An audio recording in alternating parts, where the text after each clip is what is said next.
धनबाद में 1 अगस्त को महामहिम राष्ट्रपति का आगमन प्रस्तावित है।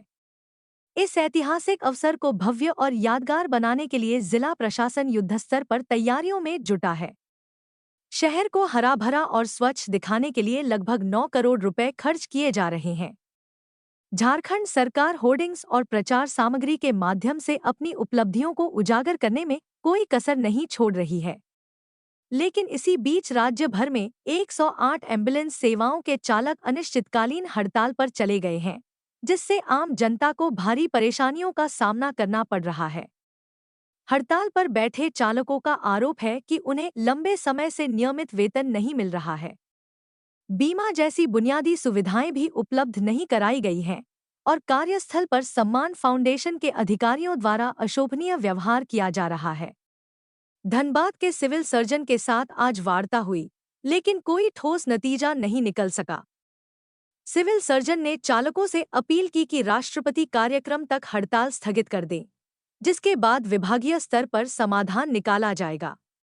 लेकिन चालकों ने इस प्रस्ताव को ठुकरा दिया और कहा कि जब तक मांगें पूरी नहीं होती, हड़ताल जारी रहेगी।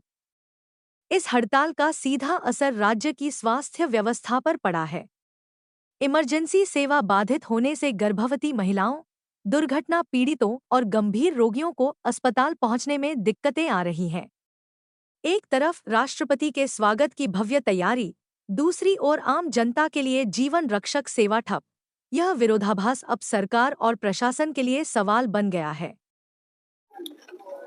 8 वर्षों से काम कर रहे हैं 108 एम्बुलेंस में, और हमेशा हम लोग के साथ शोषण होते रहा है। फिर भी हम लोग काम को कंटिन्यू करते आ रहे हैं। एक समान फाउंडेशन कंपनी आई है जो फरवरी में उसको टेंडर दिया गया है, पुरानी टेंडर कैंसिल करके, और 6 महीना हो गया, ना अभी तक ज्वाइनिंग लेटर दिया गया, ना हम लोग का कोई बीमा का सुविधा दिया गया है, और ना हम लोग का पेमेंट फरवरी से अभी तक सही ढंग से मिला है। कभी 5,000 डाल दिया गया, कभी 7,000 डाल दिया गया, कभी किसी को 3,000 डाल दिया गया। अधिकारियों से पूछने जाने में कि सर हमारा पेमेंट ऐसा क्यों आ रहा है, हम तो 30 दिन ड्यूटी कर रहे हैं, 24 घंटा ड्यूटी कर रहे हैं। ठीक है, आप लोग को देखा जाएगा, क्लियर किया जाएगा। 6 महीना में उनको ऐसा कोई दिन नहीं आया कि वो बताएं कि आपका पेमेंट 3,000 रुपया 30 दिन ड्यूटी करने के बाद क्यों गया। क्या क्या मांगे हैं आप लोग? उसके बाद भी देखिए, हमारा मांग है कि हमारा समान काम का सामान्य वेतन मिलना चाहिए। कितना वेतन मिलता था पहले आप लोगों को? हम लोग को पुरानी कंपनी 14,418 देती थी और 10 लाख का बीमा देती थी, क्योंकि हम ड्राइवर हैं, एमटी हैं, 24 घंटे एम्बुलेंस लेकर रोड में रहते हैं। कभी भी कोई भी हादसा हम लोग के साथ हो सकता है, तो हमारा परिवार रोड पे आ जाएगा, क्योंकि हम लोग बड़े घर का कोई नहीं। अगर बड़े घर के रहते तो 12,000 14,000 में नौकरी नहीं करते। हम लोग अपना जीविका चलाते हैं, इस गाड़ी को चलाते हैं, अपना परिवार चलाते हैं। फिर भी हमारे साथ ऐसा कंपनी कर रही है, ये सरकार को हम लोगों के बारे में सोचना चाहिए। संबंधित एजेंसी का क्या कहना है? देखिए सर, कोई भी कंपनी मजदूर के साथ कैसा व्यवहार करती है वो जग जाहिर है, बोलने का जरूरत नहीं है। कि मौखिक अगर बात करने जाइएगा तो उनका लैंग्वेज क्या होता है, और ऑफिस में जाने के बाद कोई भी मजदूर 1 या 2 जाएगा कि सर हमारा पेमेंट इतना कम आया, ये समस्या है, तो उनका बोलने का जो तरीका है, उनका बोलने का जो व्यवहार है, उससे कोई भी धनबाद जिला के लोग संतुष्ट नहीं है। क्या नाम है उनका? सुमित वासु, जो स्टेट हेड है। और मैं सर आप लोग के चैनल के माध्यम से कुछ और भी हमारी तकलीफें जो बताना चाहता हूँ कि हम लोग वो मजदूर हैं जो दिन रात सेवा करते हैं। हमारा और कोई काम नहीं, हमारा काम है सिर्फ लोगों का सेवा करना। एक्सीडेंट हो गया, डिलीवरी पेशेंट है, जो भी है, चाहे कोई भी सिचुएशन हो, चाहे कैसा पेशेंट है, हम लोग बिना अपना जान के सोचे कि हो सके हम लोग उनको छुएंगे तो हम लोग भी उस बीमारी का ग्रसित हो जाएंगे।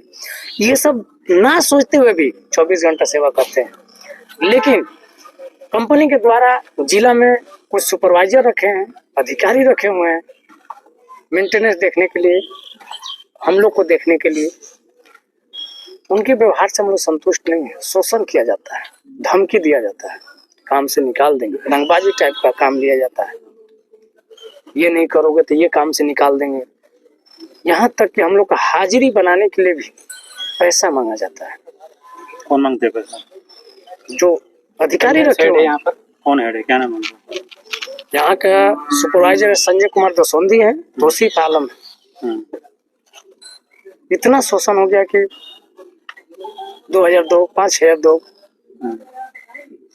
देना ही होगा, नहीं तो हाजिरी काट देंगे, काम से बैठा देंगे। और कितने लोग को बैठाया भी गया है।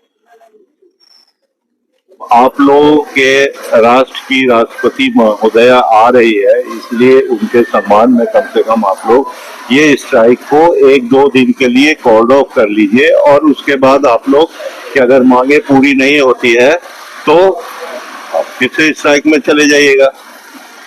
उन लोग की मांगे क्या क्या है? 6-7 पॉइंट पर उनकी मांगे हैं कि उनको जैसे कहीं गाड़ी खराब हो जाता है तो उसके लिए इनके जेब से, इनका कहना है, अब पता नहीं क्या व्यवस्था है इसकी, मुझे जानकारी नहीं है।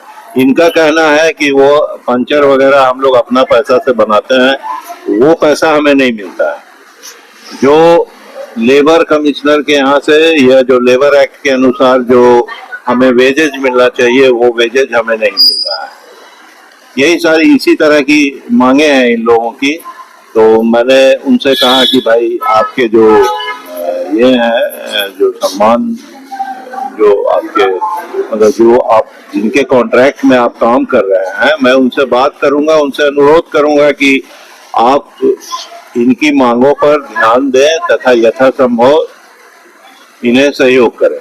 सर, वेतन भुगतान से भी जुड़ा कुछ कहा जा रहा है कि वो लोग नाराज हैं, ऐसा कुछ? तो बताया तो मैंने कि लेबर एक्ट के अनुसार जो वेतन मिलना चाहिए उनका कहना है वो वेतन हमें नहीं मिलता।